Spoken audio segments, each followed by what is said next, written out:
คนนาเทวกาเยนีคือราศีแลกันปางคนหายบัวเทียมขายาโมนาตานิจรเดินปาไม้ข่าวไก่เลี้ยวกามาญานิสองตามือหัวบางบางยิงเกี่ยวฟ้าอยู่เดือนนา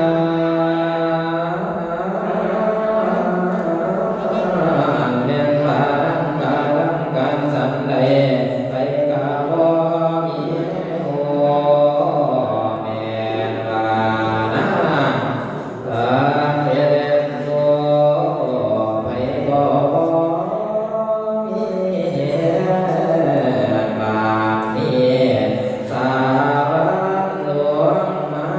คอยทางน้ำมาห้องให้ทางเยว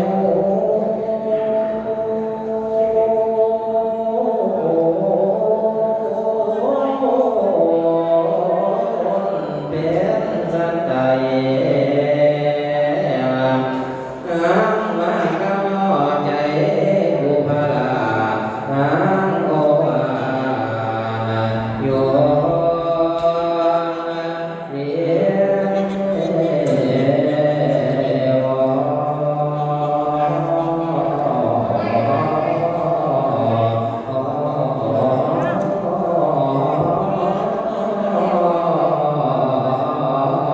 เน้นปัวอาพระนางวอนมาบวชสร้างพาโนวัดเทียนสีน้ำมาที่มาดูเมียนาเทียนสามเหตุบาน้ำมาห้องหาว่าเยว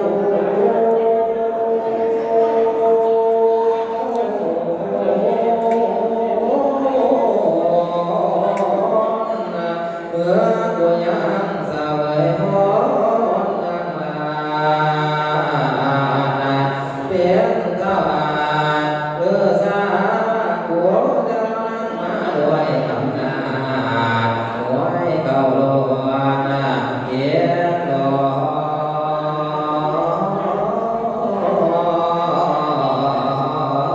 นนาตัวมีหมอลานาชีวิต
บ่ได้นกจากนี้จากต้นไม้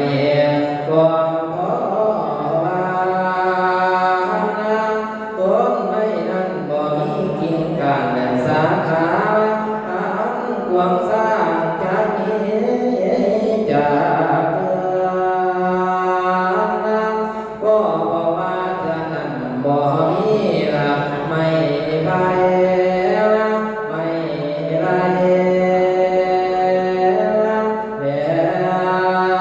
ไม่รู้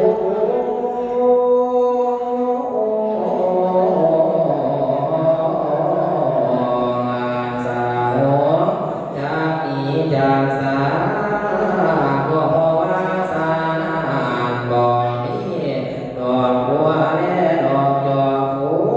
ผู้หญิงทั้งหลายจากนี้จากหัวก่อนอ่อนมาหัวนั้นทุกอย่างให้บ่มีสามสักเสียงเป็นผัวเมียเดียวกันก็ยังห่วงห่างเป็นตาญาเจ้าสร้างก็ยังห่วงหูบาได้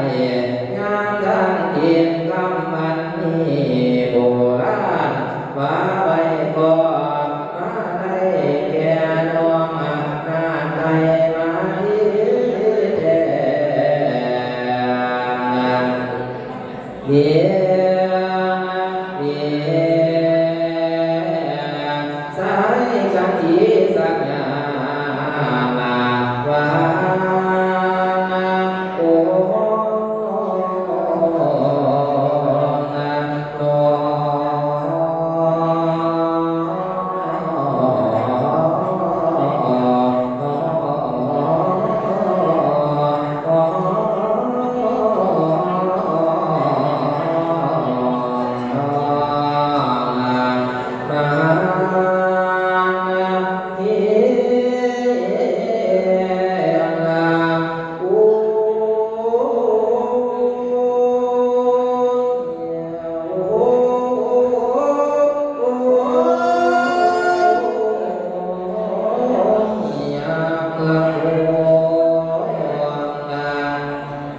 เพียงนี้เป็นพญายังสวยคนเมืองลาเป็นเจ้าภาษา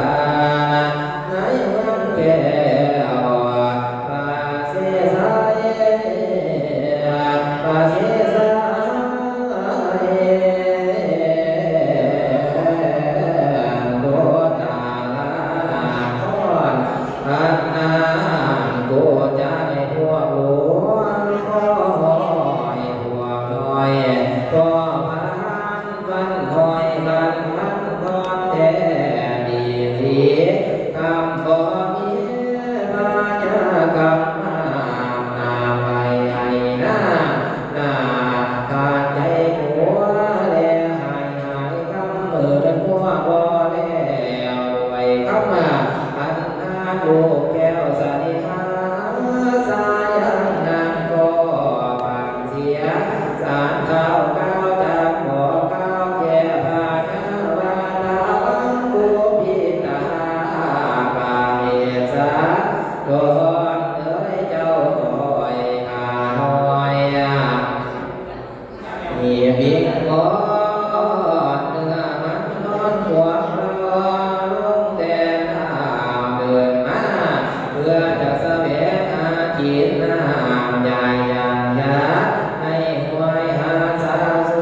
สู้เสียตนนี้